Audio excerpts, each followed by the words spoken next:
ધારાસભ્ય પદેથી રાજીનામું આપનાર વધુ એક નેતા ભાજપમાં જોડાવાના છે।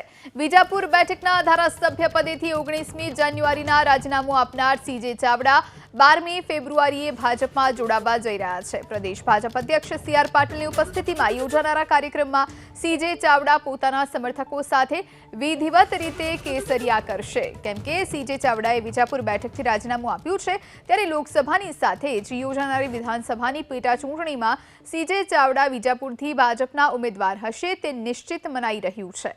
જો કે સીજે ચાવડાને ભાજપ સાબરકાંઠાથી ઉમેદવાર બનાવશે તેવી અટકળોએ પણ જોર પકડ્યું છે।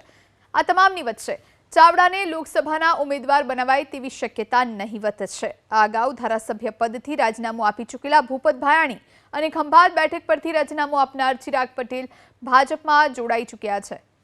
ધર્મેન્દ્રસિંહ વાઘેલાને ભાજપમાં જોડવાનો કાર્યક્રમ બાકી છે। જો કે હજુ પણ વિપક્ષના કેટલાક ધારાસભ્ય સાથે ભાજપના નેતાઓ સંપર્ક સાધી રહ્યા છે, ત્યારે હવે કયા ધારાસભ્યનું રાજીનામું પડે છે તેની અટકળો તેજ થઈ છે।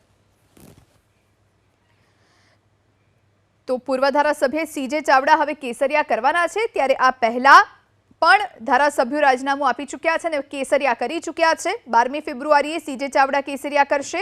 વિજાપુરમાં સી.આર. પાટીલની હાજરીમાં સીજે ચાવડા ભાજપમાં જોડાશે। વિજાપુર બેઠકથી રાજીનામું આપી ચૂક્યા છે સીજે ચાવડા, ત્યારે હવે કયા ધારાસભ્ય પદ છોડશે અને ભાજપમાં જોડાશે તે જોવાનું રહેશે।